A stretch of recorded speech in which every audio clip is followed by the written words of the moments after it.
Beautiful work, Vaishnavi. It indeed is beautiful. Yeah, I mean, it's really, it's such a, it looks like beautiful, like you're, he's using the right word. Like, I feel like it defines that. And there's this, it's so nice to kind of see a body that's moving seamlessly, almost as if it is the music, as if it is the rhythm, rather than responding to it. I'm thinking, okay, there must be such command over balance and like being able to hold straight and muscle and this and that. But I mean, it looks effortless, so it's really lovely.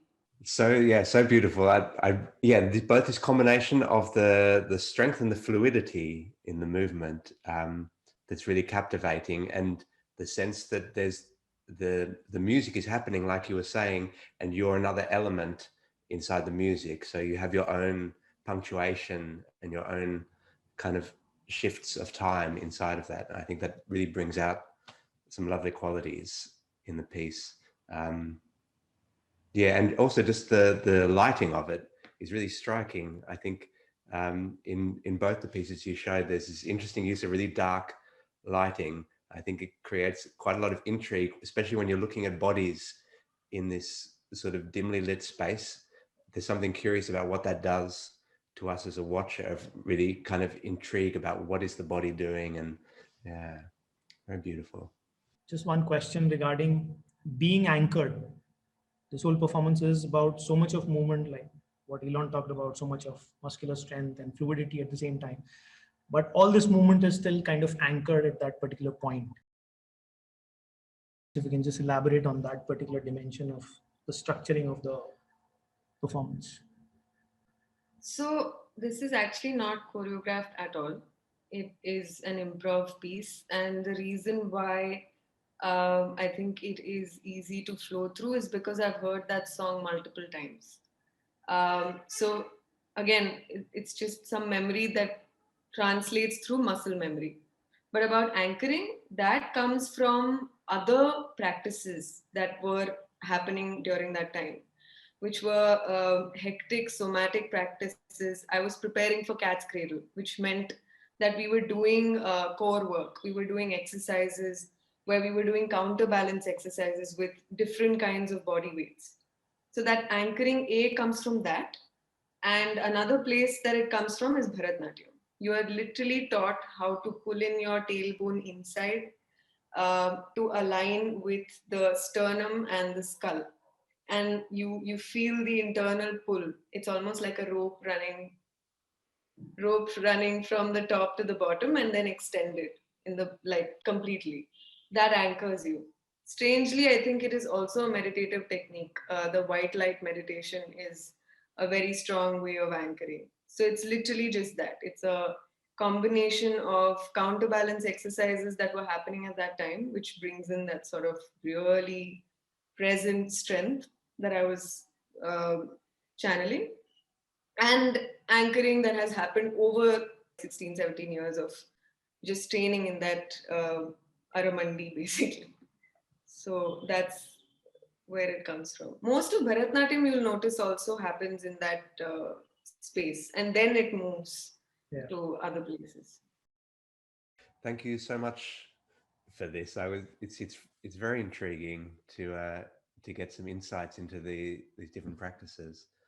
I've been thinking about this a lot because in some of the work I was doing with my students, we began to look at architecture, and then I suddenly opened up all of this research on rhythm and architecture and realized that it's such a big topic. The way I teach also involves a lot of embodied work. I quite literally get students to do theater. I feel that this multidimensional approach is essential. Instead of, I think it's better off in the West when it comes to education, because you can kind of meander around and pick your courses and do what you feel like. But here, uh, kids are under a lot of pressure, and some of them start preparing to be engineers when they are like in the fourth standard, fourth grade. So when they are 8 years, 10 years, so it's not as flexible and as diverse. I'm very keen that the students engage with practicing artists and people who run spaces, because it's really, really important. This transgression or diffusion of boundaries, and making it far more accessible. Because eventually what you feel like is you become aware that you are also capable. There is this sense of self-worth which Yeah. which is very empowering, Yeah. It's, and that is very important for learning, because otherwise what you talked about, this imposition of structure and discipline and rigor, that could take the play away and then also kill all the pleasure. Pursuit of pleasure is important. and the rigor as well. I think we shouldn't throw away the rigor. And I was really glad this idea of coming back, this sense of a cycle, that we have to return to rigor and move through this. And I think it's essential. Like, we have to understand, for people who are building with architecture, they need to understand also this concreteness and the discipline of what they're doing, but that in the end it's a living process as well. So I think all of this is needed.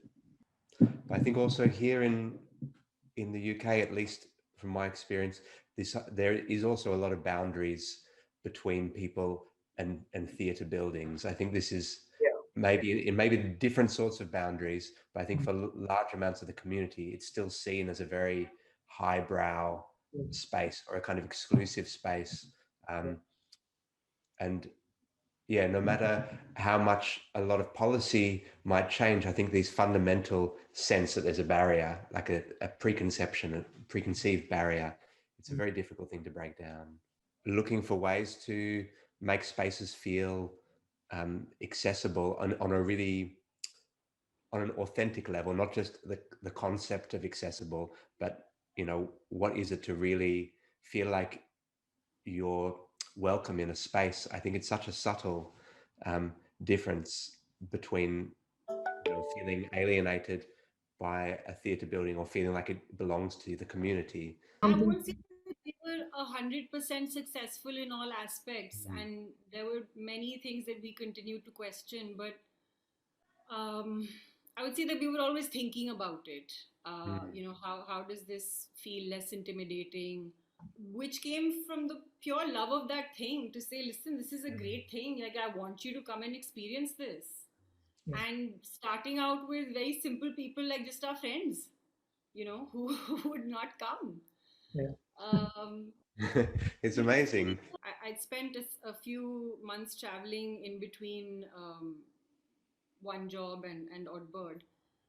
And I spent some time in London that summer, and I was looking at a lot of performances at that time, in bars, in theaters, and then I saw this place called, I think, the Tabernacle, I'm not sure, um, which had rooms for recording, and rooms for musical rehearsal and dance rehearsal rooms, and they had a little cafeteria, like a school cafeteria. You come and get your tray and you get your food and whatever, and it had a little garden outside.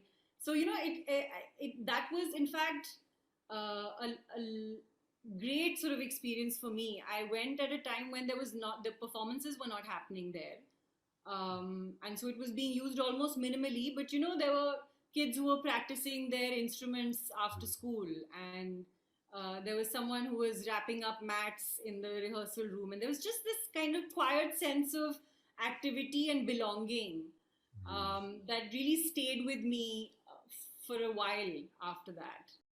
I'll just take this moment to come back to Vaishnavi. The whole of last year, where it's taken away, the space is taken away, quite literally. There's a lockdown which is being forced on us. Of course, Vaishnavi, you're trying to improvise, and you're doing a whole lot of online stuff, and trying to kind of create like everybody else. If you can just talk about this experience that the past year has brought. How does it really feel that your vocation, your calling, or what you really love is not considered essential?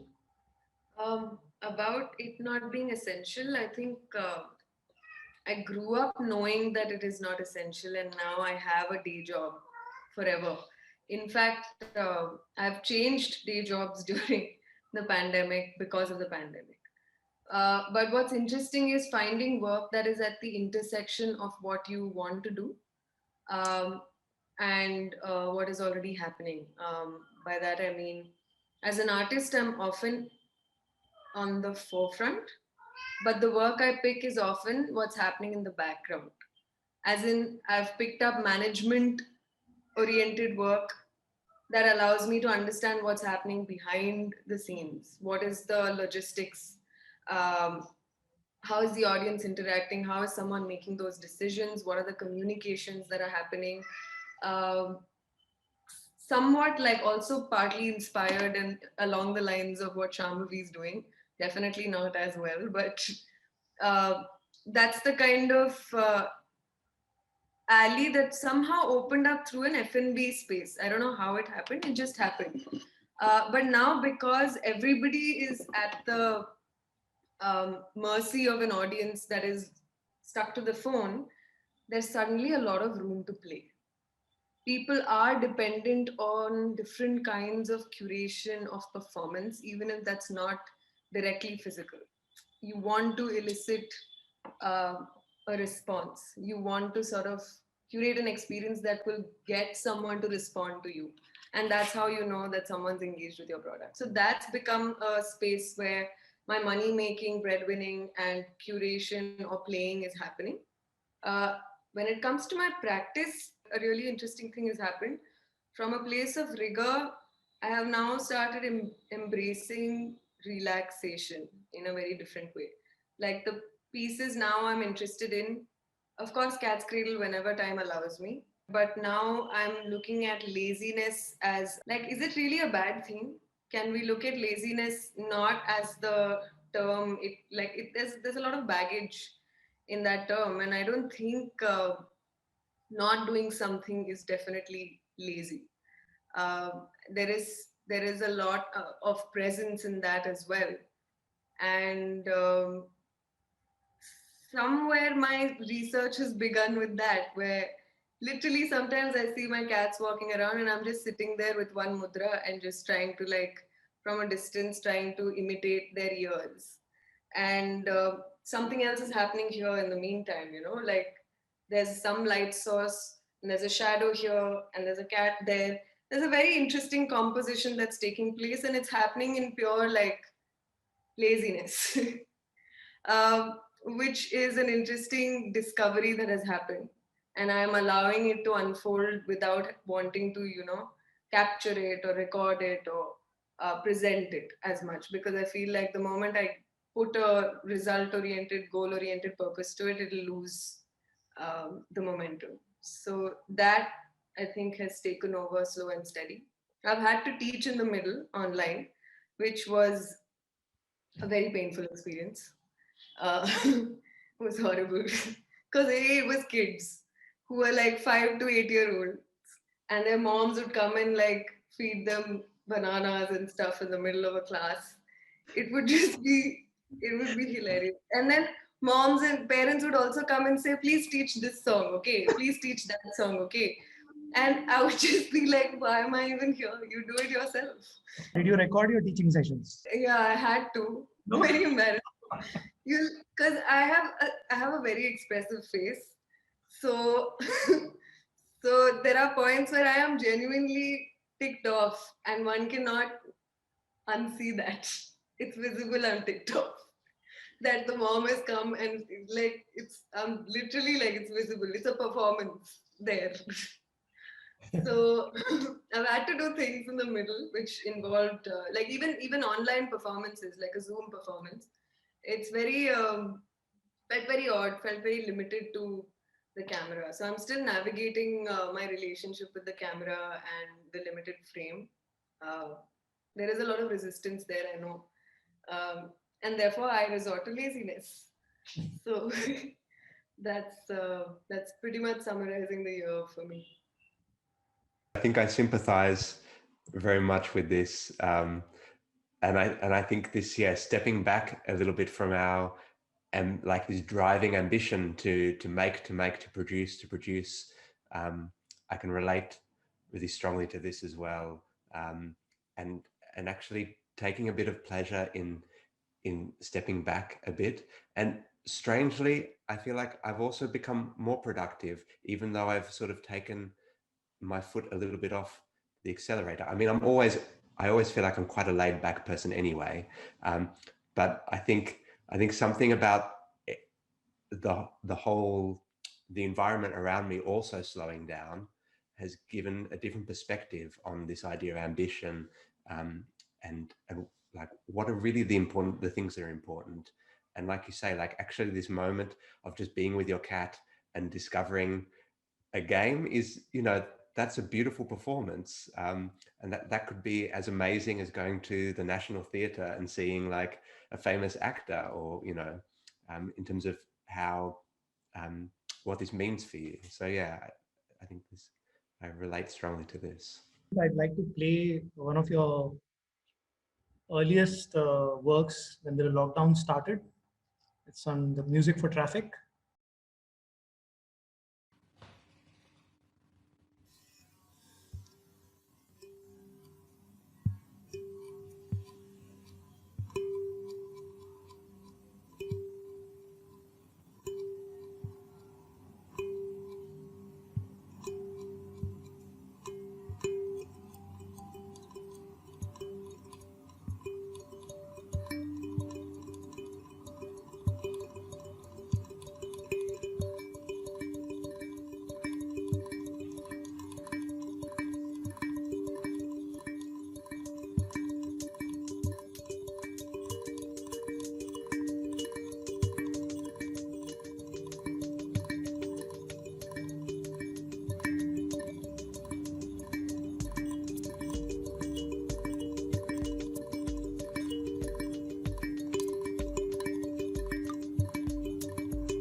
This has that quality of daydreaming creativity that Vaishnavi was talking about, and it's very poignant how you're looking at the window pane and not really looking at the world. So the world is just passing by. Really beautiful music, of course. Also a lovely frame. Yeah, it's something very simple, just looking out the window and playing music. And I think this sort of being afforded this luxury of being able to sit back and view the world a little bit as an observer. But I think there's something for me about the joy of doing that with music. One of the activities I do a lot, or I used to do a lot, is being in a studio and playing music while people move and dance. And this ability to just sit and create sounds while watching something is really satisfying for me. But I think I think what you highlight there is this interesting thing about this frame, about what the window is, because it is a bit of a barrier between you and the outside world, and a protection, but also a way to look into it. Yeah, so something interesting just about seeing the world as an artwork also, through a frame. The title Music for Traffic comes from Brian Eno's Music for Airports, an album about this sort of sound of just sitting in an airport. So I was kind of intrigued by this sense of being in this sort of spaces of transitory spaces where things are passing by you, or the world is passing by you, and you just sit and let it pass by. Because of my primary training as an architect, I can imagine, I can create, I can do a whole lot of things, but eventually I need material, I need people, I need capital. I cannot do without capital. I cannot really create space if there is no so-called capital. And I've always been envious of musicians. It's a medium which gives you this solitary contemplation and meditation. It affords you that. Like you just mentioned, you are used to playing instruments or creating music while watching the world pass by, even if it's people dancing. So it seems like you have primarily enjoyed the past year, even though performance and ensemble and theater and these things haven't really happened, but there's been some part of you which has allowed you to kind of not just cope but even relish this forced isolation. Yeah, I think so in some ways. It's nice to be reminded of that. But of course there are challenges, and I'm in a really fortunate position, I think, to be able to have relaxed in this time and not been under a huge amounts of pressure. So I understand that privilege, particularly as an artist. But I think for me, one of the things about being an artist is about being adaptable as well. So how do we respond to what is possible within our environment, and what are the tools or the things available to us? So I think one of the things that happened to me in being in the house and having to go, okay, well, most of my work has been about being out, about touring or being in different spaces. So what can I do from the resources I have in my own space? So I think that made me think a lot more about working with sound design, working, how can I focus more on music production and the things that I can do without other people, or with just the few people around me, which in some ways is sad because, for me, so much is about community, is about ensemble and connection with other people. But recognizing, that there is a whole lot of resources there and capacity to be creative inside of our own homes, and to share these things is a really valuable reminder for me. And I think it's time for another of your videos, the last project that you did on hands. Mm-hmm. I was really moved when I saw that piece. I love holding hands. Jag står och håller i min lilla syster. Hon är kanske 1 år gammal, max. कुछ भी हो जाए, मैं उसका हाथ नहीं छोड़ती थी. Το δεξί χέρι του ενός κρατούσε το αριστερό χέρι του άλλου. Even with that tension, he managed to reach across the bench and take my hand and assure me that everything was fine.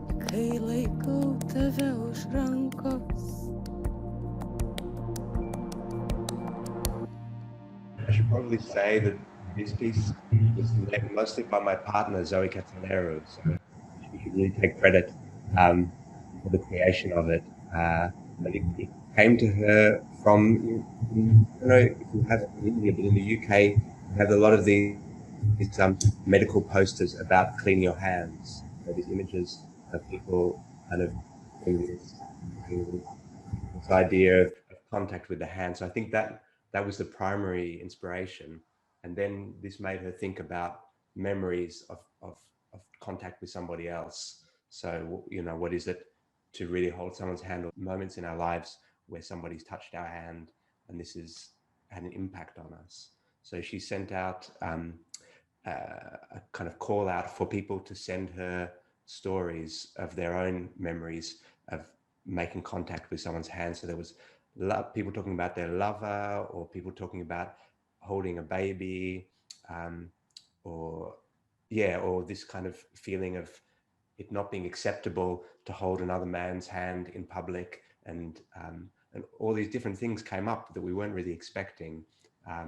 So it became like, I think in total it's about a 4 or 5 minute short film that was premiered at Unfixed Festival, which was sort of the New York sort of premiere. But the hope is that we air it at a number of different festivals, and also to encourage people.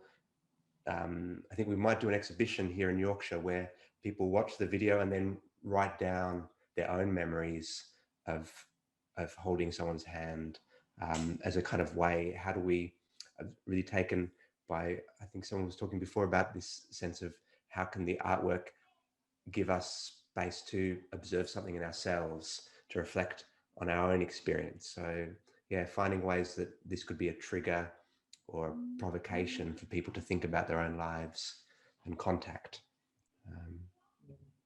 Which we've really been missing over the past year. It is definitely moving because I can feel the air on my arm standing up.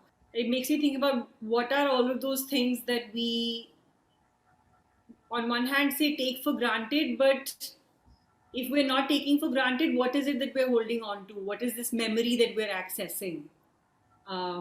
What is the meaning that we're making out of something that we've normally just taken as, nothing to think twice about?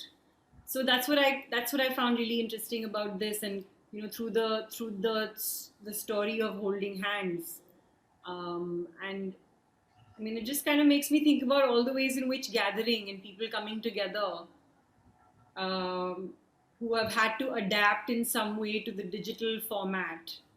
What are they missing, and how do you represent that, acknowledge that,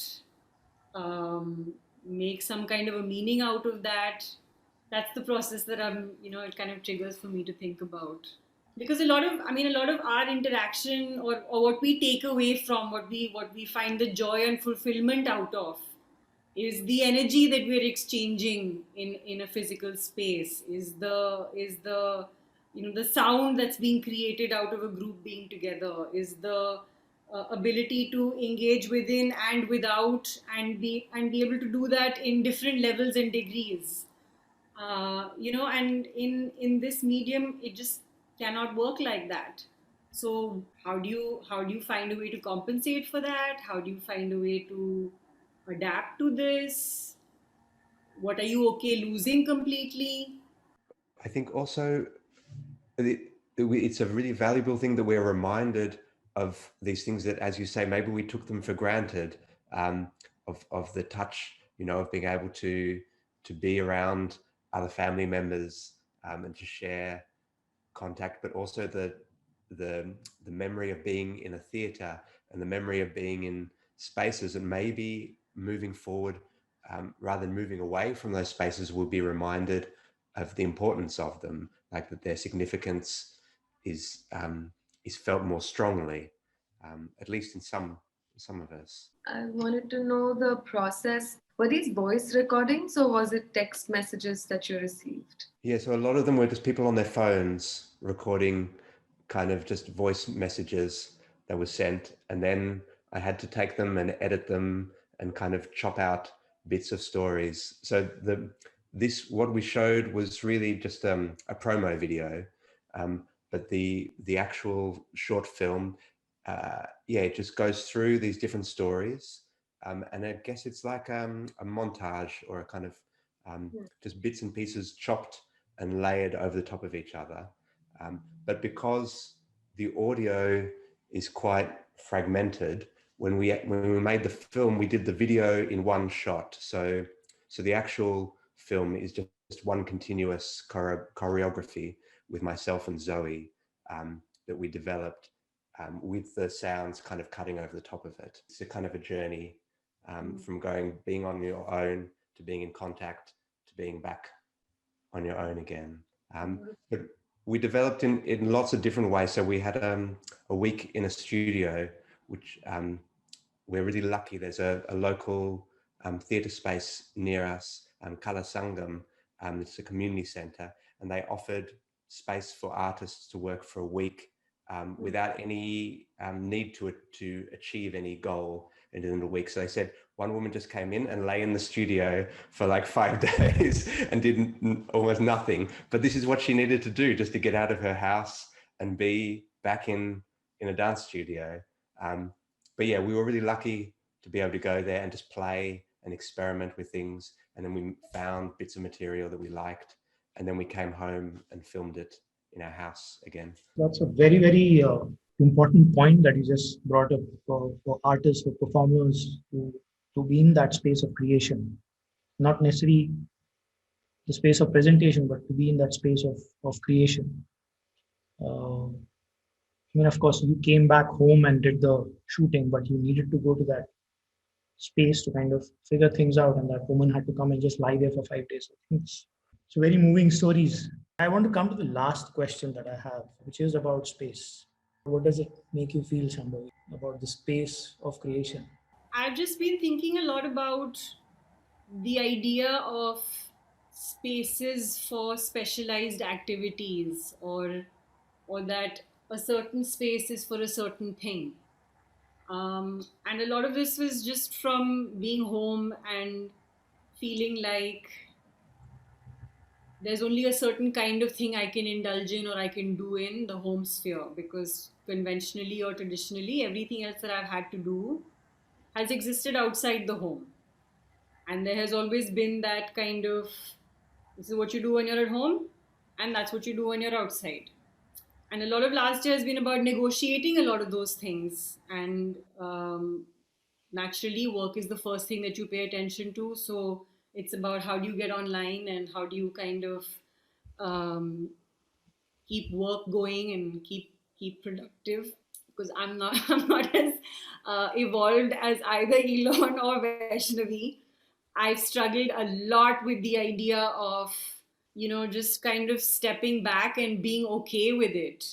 Like, I found myself coming up with an agenda for fun, where I was trying to say, okay, like, I need to get fun in here, because that's a proper balanced life. Because if I have fun, then I'll have a clear head and I'll be able to think and I'll be able to create, etc., etc.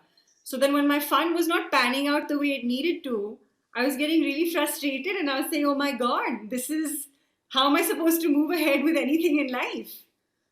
So when I caught myself doing that, I said, oh my God, you're trying to like manufacture fun. You're trying to find a process for fun. So, I mean, yeah, part of it was just, trying to understand what are some of those things that one does outside that one would want to somehow be able to access in some way of feeling in the home space, right? So if it's a performance, what are the things about a performance that you can kind of be able to engage with while you're at home? If you're at home and you're living with family, how do you use that community, the community that you already have, whether it's 2 people or 4 people? What you've always looked at outside, can you see how it translates within? And then, sort of a great space to say, explore some of the resistances and difficulties that exist internally and with the group. Because I mean, a lot of the work that I'm trying to look at from a performance perspective is how do we dissolve our ideas of us and them, and what constitutes this group and what constitutes this group, and how do we relate to ourselves as selves, like intrinsically ourselves in a relational context, and then how do we relate to other people. And theater, or being in a theater space, was one way of looking at that, and it at that time had defined how I would look at things for years to come. And then that space was taken away, and that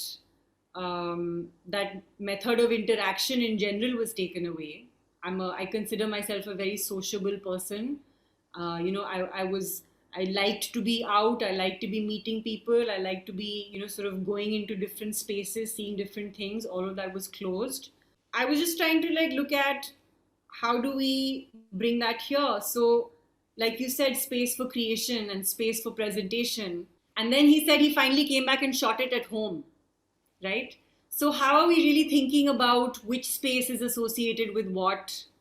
How much of it should remain like that? How much of it do we perforce need to be flexible with now that we are going to be homebound in some capacity? What does that mean for public spaces, right? What will public come to mean? Because I feel like on one hand, we're going to have access to a very global community through the digital kind of platform. But on the other hand, I feel like we're going to become more and more micro in terms of our physical communities, just in terms of how pandemic behavior is going to pan out and kind of have its repercussions over the next few years. Are we really going to be in large groups frequently with strangers in the next few months or the next couple of years? And if we're not, then how do we enrich the gatherings that we do have? If we don't have a specialized place for this gathering, what do we do with the space that we do have? What do we take away from that world? What have we remembered and cherished and valued from that world at a feeling level that we can then try and bring into any other space? I just want to kind of underscore how you've been connecting space and community. And you talked about the community that we already have. How do we reconnect to that? Because I think there's something even I have felt. I'm always trying to create a community. In a way, this series of conversations is also my attempt at creating a community, even if it's a temporal one. The space of the vessel itself, or the workshops that I do, there are all these ideas of some kind of a creative commune that we all want to be part of. But then we are creating these communities. And what you're pointing out is, what about the ones which we already have, right? So two very poignant questions. What do we do with the spaces we have? And what about the communities we have? In a way, a lot of things that we've touched upon, that we become aware of things that we had because it's been denied to us now. And now you realize that, okay, we have the space, we have these resources, and we have communities to kind of address.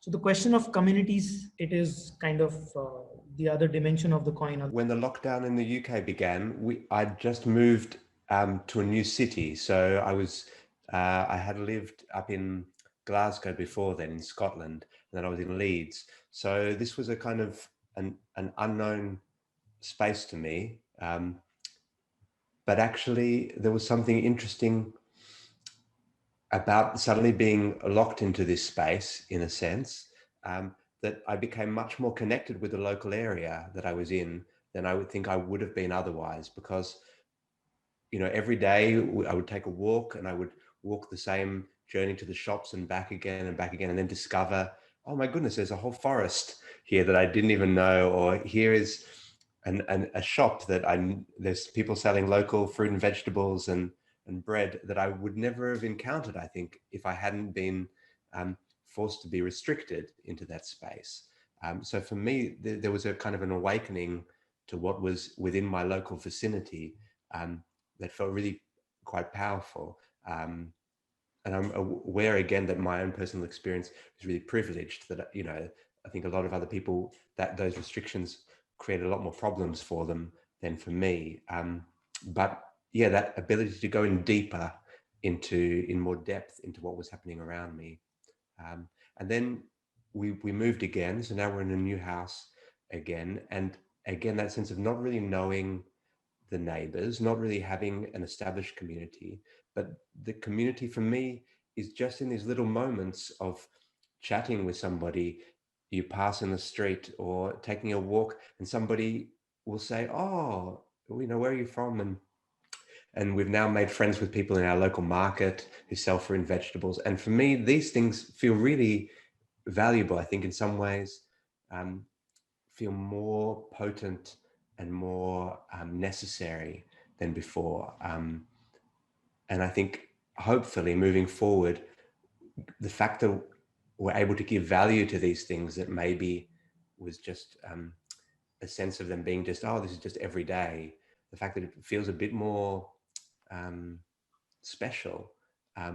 Hopefully we can go deeper with those things. But I think, as you say, there's still this need to, how do we go further with it? How do we build the spaces, or how do we encourage these spaces where people, where there's a permeability, where other people's spaces can cross each other's? How do we allow for a space where other people's lives can mix and mingle and interact? And I don't really know what those are yet. Yeah, and particularly for me, one of the things I used to do a lot of was to run residencies and workshops with people for a whole week, often coming from all different places in the world, and they would gather somewhere and share space. And I'm curious to know how long it will take for this to feel like something. I think people want it, but whether it's practical, whether people feel safe to be in these spaces, I don't know how long that will take. A lot of things that you talked about, again, reiterate Shambhavi's starting point as far as Oddbird is concerned, talking about diffusion of boundaries, talking about things not being transactional. And the past year, the isolation has kind of really, I think, made a lot of us sensitive to the other. Fair enough, we are looking at the well-being of ourselves or our family or the people who are close to us, but then you also begin to wonder. You've mentioned so many times during this conversation about how privileged you are, right? It's the same for me, and I guess a lot of us are privileged in that sense. And then you become a little more aware that others aren't as privileged. It has hit everyone, but it hasn't hit everyone equally, because all of us have different ways of kind of, not just in terms of resources, but how we are made inside. So each of us kind of uh, responds to it differently, and that brings back your idea of accommodation, where when you're conducting workshops and where you're looking at rhythm, which is so personal, so subjective, as unique as an individual, how you need to be able to accommodate another's rhythm and be a little more patient. A lot of things that most of you have said, it feels very strange. I've been teaching. In a way, I think for a lot of us, teaching has kind of kept us afloat because there was money coming in, there was work, you were kind of occupied. But it's one of the most difficult challenges that I face because I am very impatient. And your principles also tend to be your triggers if you're not careful. It's because of my impatience that I could pull off this series of conversation. I haven't thanked you guys yet, but I'm incredibly thankful. I'm really grateful for you guys to be on board, and it's really empowering. I mean, to listen to your stories, and we really don't know. None of us really knows whether what kind of space or what kind of community is going to emerge. It's been wonderful listening to all of you. Vaishnavi, if you can kind of given your bit in terms of what you have imagined could be the possible future of things. Of course, we can take the liberty that when you're thinking of the future, it doesn't have to make sense. It doesn't. A lot of things that don't really have to make sense, but we are actually living a lot of stupidity that somebody had imagined long back. I think I've lost I've lost the ability to imagine a future. It's almost like constant coping. Um, which I think is also great because a lot of creativity automatically comes out of that. And I think that's what's going to happen going forward as well. Making it a little more concrete, though, of course, there will be hybrid experiences, I think. But how that is going to be, it's very hard for me to imagine. I don't think performance spaces would be working in the same capacity as they were before. And I'm hoping there would be something completely new that'll emerge. And I'm hoping there would be something completely new that's beyond a screen that would emerge. But that's what I'm also trying to do is try to become a little more humble as an artist, because I feel like there's a lot of entitlement that comes from like wanting to own the space or like be in this space. But when we talk about presence, there is a lot of ownership that is involved. And that's where this power or this sense of being a medium or whatever we want to call it comes from, right? But when I'm working behind the scenes with another artist and I'm trying to navigate these kinds of issues, say with a musician or with a theater artist or with sometimes a space designer or a product designer, it's very interesting to then point out those limitations and then empathize with their inability to fulfill that need. Uh, and that kind of is humbling me a little bit. So I want to believe in a nicer future. I want to believe in an ability where we will come up with experiences that are fascinating. I'm sure we will, but it's a slow process for me as of now. The lack of being able to own another space through gaze does feel disempowering at this point, but I think it's also humbling. So it's not necessarily cynicism. It's interesting for me to see how each of us is kind of interpreting space being taken away or audience being taken away or physicality being taken away. Um, and then, Vaishnavi mentioned right now something fascinating will emerge. And I feel like my view has been very limited in terms of going back into the essence of that experience, seeing how it comes back into other spaces that were not created for it. Like, I'm wondering just plain and simple about the emotional experience of a performance and how that works and how that can kind of be not replicated but stimulated in some way or enabled in some way in what already is accessible to people. And if individual is only accessible, then something for only individual. If micro social group is only accessible, then something for that.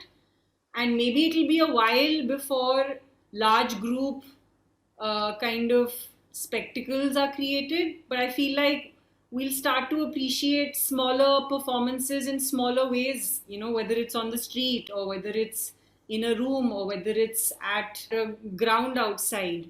Like really looking at what are the principles of theater or the principles of performance and how are they actually happening in real life, and how can that give us some ideas about where these things can be situated and how can more people experience them, but experience them safely and on the same kind of emotional spectrum, if not more, because now everyone's had this kind of shake up to say you need to wake up and think about what's valuable. Even when we were looking at the kind of artist relief efforts over the last year or so, it was really about providing food and rations to artist groups that were not able to have any access to livelihood.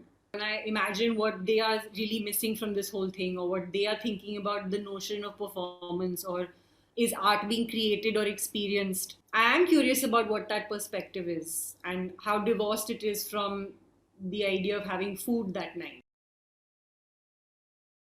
and what kind of a dimension that gives to the way we kind of think about art or experience art or even want to share art.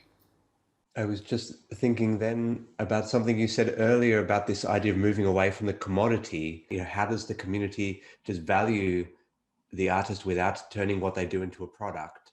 And I wonder if there's something about that that's emerging as well, when we have to recognize artists need to be able to survive, but what is it that the society values in what they do, not just as, oh, you know, we're going to buy this off you, but to recognize that these are important people within our society that we need to keep alive.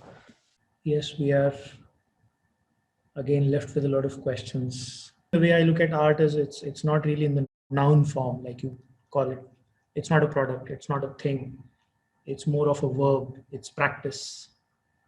And then Vaishnavi talking about how she reconciled with the fact that it's always going to be split. You have to pursue a vocation to earn your bread while keeping the passion alive in some way or the other. I don't know if this reconciliation is this convergence ever going to happen where we really don't have to sell art to survive. But again, as Shambhavi has pointed out, it's probably we are in a better off situation discussing these things than others who are really struggling. I think it's wonderful to have had this long chat with all of you. I'm very moved, very touched. So thank you very much, all of you. I hope we can continue these conversations in some other way. I can't thank you guys enough for doing this. But Very enjoyable. Yeah. The whole conversation was a Yeah, lot of thank you fun. so much. Great. And so nice to hear how everybody else is looking at things and you know just kind of reframing our own perspectives through other people's conversations. Thank you. Thank you to both of you for also coming in and sharing everything so candidly. Yeah. Thank you to all of you. I think there was a missing, I was telling Siddharth the same thing. There was a missing sense of community, but now that we see these working processes that were not accessible anymore, it feels a little alive again. There's some sparks, which I'm really grateful for. Yeah. Thank you, and thank you for facilitating that so beautifully, Siddharth. Yeah, and I hope we have a chance to meet in person one day. If any of you are in England, or please let me know. Travel. Yeah, I would love to return to India at some point. Thank you, everyone. Wishing you good luck and great health. Thanks a lot. Good night, Shambhavi and Vaishnavi, and good evening, Eilon. Take care. Thank you so much. Thank you. Thank you Goodbye. so much. All the best. All the best.